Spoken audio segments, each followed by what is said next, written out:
Of electrical സർക്യൂട്ട്സിൽ ഒരു പ്രോബ്ലമാണ്.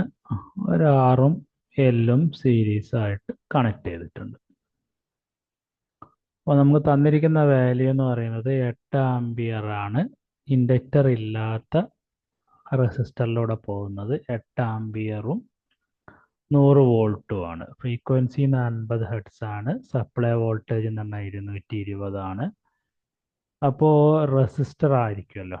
Resistor എന്ന് പറഞ്ഞാൽ വി ബൈ ഐ ആണ്. വോൾട്ടേജ് ബൈ കറണ്ട് ആണ്. വോൾട്ടേജ് എന്ന് പറഞ്ഞാൽ 100 volt, 8 ampere, 12.5 ampere.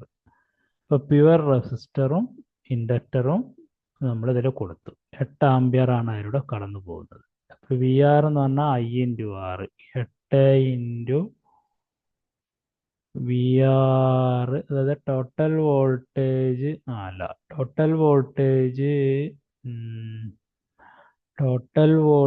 Supply voltage 220ഉം വി ആറിന് അക്രോസ് ഉള്ള വോൾട്ടേജ് ആണ് 100 വോൾട്ടും. അപ്പോൾ എല്ലിന് അക്രോസ് ഉള്ള വോൾട്ടേജ് കാണണമെങ്കിൽ root of supply square minus V R square, root of 220 minus 220 square minus 100 square റൂട്ടും കാണണം. അപ്പോൾ വാല്യൂ എന്ന് പറഞ്ഞാൽ 196. 196ലൂടെയും പോകുന്ന അല്ലെങ്കിൽ ഇൻഡക്ടറിലൂടെയും പോകുന്ന കറണ്ട് ഐ തന്നെയാണ്. അപ്പം 196 ഡിവൈഡ് ബൈ 8 ചെയ്യുകയാണെങ്കിൽ എല് കിട്ടും. പ്യുവർ ഇൻഡക്ടർ എന്ന് പറഞ്ഞാൽ 1 divided by current I into X L.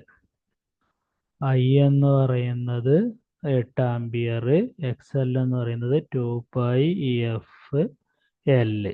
8 into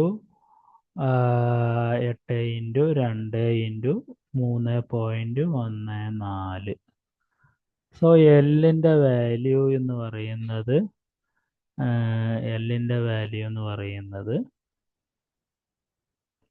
196 divided by 8 into 2 into 3.14 into 80.078 henry ആണ് value. Thank you for watching this video.